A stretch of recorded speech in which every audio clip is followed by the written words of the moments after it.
어림셈법입니다. 어림셈법에는 수익률법과 승수법이 있어요.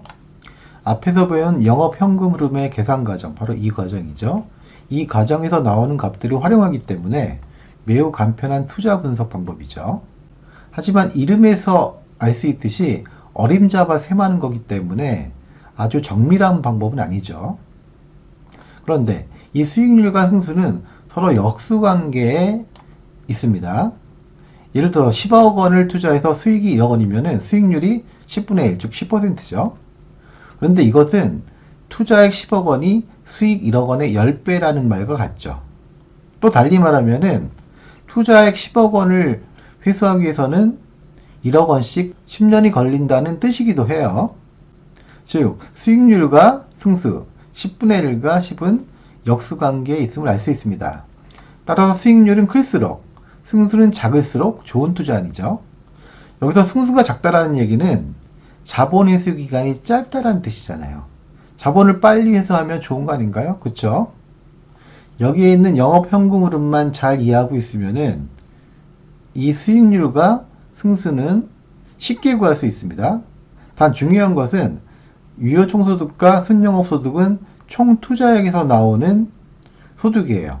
총투자액은 지분과 대출이 다 포함되어 있는 거죠. 그런데 부채 서비스액이 해결되고 난 다음부터는 지분만 남잖아요. 따라서 세전 현금 수지와 세후 현금 수지는 지분 투자액에서 나오는 소득임을 기억하고 계셔야 돼요. 먼저 총투자액분의 유효 총소득 하면은 총자산 회전율이 되는 거고요. 거꾸로 유효 총소득분의 총투자액 하면은 총소득 승수가 되는 거죠. 앞에 건 수익률이고 뒤에 건 승수예요. 자, 총투자액분의 순영업소득은 종합자본 환원율이고요. 종합자본 환원율은 총자본 수익률 또는 총투자 수익률이라고도 하죠. 반면 순영업소득분의 총투자액은 순소득 승수예요. 순소득 승수는 자본 회수 기간이라고도 하죠. 사실 승수는 이 승수들은 전부 다 자본 회수 기간이란 뜻을 갖고 있지만 순소득 승수가 시험이 잘 나오죠. 시험이 잘 나오는 개념이 요거 총소득 승수, 순소득 승수, 종합자본 환율 이 세 가지가 중요하죠. 그리고 지분투자액분의 세전현금수지는 세전수익률, 거꾸로 세전현금수지분의 지분투자액은 세전수지승수죠. 마지막으로 지분투자액분의 세후현금수지는 세후수익률이고요. 거꾸로 세후현금수지분의 지분투자액은 세후수지승수가 됩니다. 이 영업현금 흐름을 기억하고 있고 이 두 가지 소득은 총투자액에 대한 수익이고요. 부채 서비스액이 해결된 이후의 소득들은 지분투자액에 대한 소득임을 알고 있으면은 수익률과 승수는 아주 쉽게 구할 수 있습니다. 다음 자료를 활용하여 산정한 대상 부동산의 순소득 승수는 순소득 승수는 자본회수 기간이라고 했잖아요. 영업현금 흐름에서 보면은 바로 이 부분이죠. 순영업소득분의 총투자액을 구하면은 순소득 승수가 나옵니다.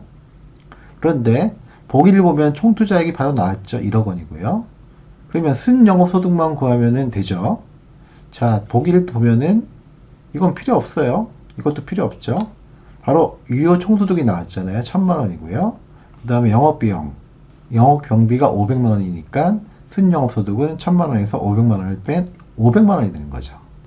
따라서 순소득 승수는 순영업소득분의 총투자액, 즉 500만 원분의 1억 원이니까 20이 나오죠. 답은 5번인 거예요. 이 말은 1억 원을 회수하기 위해서 500만 원씩 20년 걸린다는 뜻이죠. 부동산 투자 분석 기법에 관한 설명으로 옳은 것은 1번 부동산 투자 분석 기법 중 화폐의 시간 가치를 고려한 방법에는 순환가법, 내부수익률법, 회계적 이익률법이 있다. 아니죠. 회계적 이익률법은 화폐의 시간 가치를 고려하는 방법이 아니라고 했어요. 대신에 수익성 지수법이 들어가야죠. 2번 내부 수익률이란 수년가를 1 아니죠. 0으로 만드는 할인율이고요. 3번 어림셈법 중 순소득 승수법의 경우 승수값이 작을수록 자본회수 기간이 길어진다. 아니죠. 순소득 승수는 자본회수 기간이라고 했잖아요. 따라서 승수 자체가 자본회수 기간인 거예요.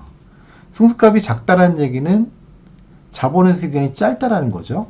길다라고 했으니까 틀린 거예요. 4번.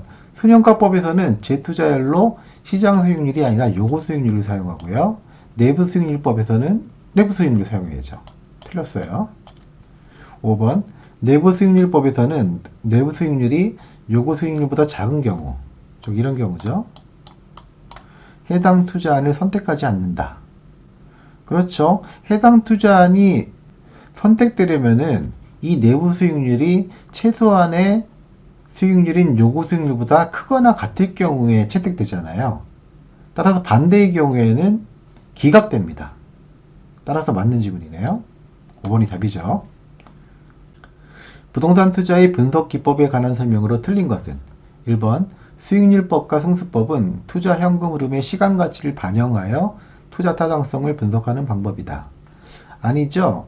수익률법과 승수법은 어림셈법이라고 하는데 이 어림셈법은 시간 가치를 반영하는 분석 기법이 아니에요.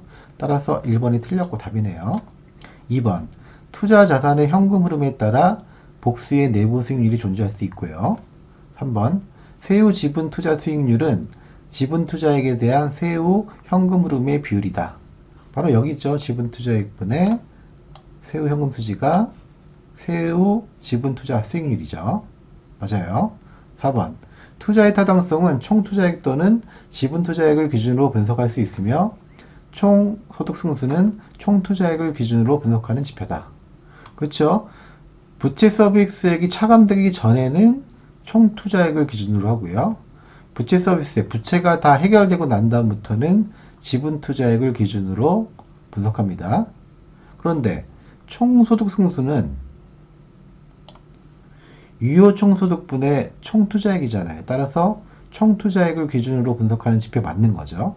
그런데 만약에 총소득 승수가 아니라 순소득 승수라고 되어 있다고 가정해 보세요.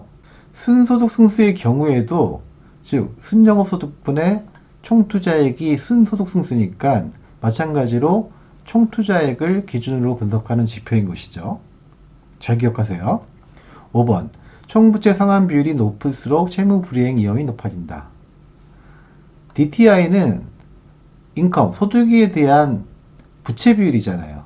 소득 대비 부채가 높으면은 채무 불이행 위험이 높아지겠죠. 따라서 5번도 맞는 지문이에요. 다음 1년간 현금 흐름 관련표에서 계산한 비율이 옳은 것은 저당 대출은 원리금 균등 분할 상환 조건이고 가능 총소득과 유효 총소득의 차이는 공실로 인한 것이다 라고 되어 있어요. 보기를 보면 부동산 가치가 단위가 1000원이니까 10억 원이죠.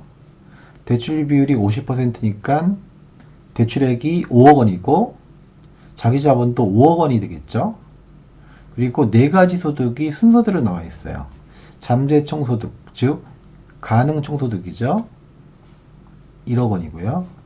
유효 총소득은 9,500만 원, 순영업 소득은 5,700만 원, 그리고 세전 현금 흐름이 1,700만 원 이렇게 되어 있어요.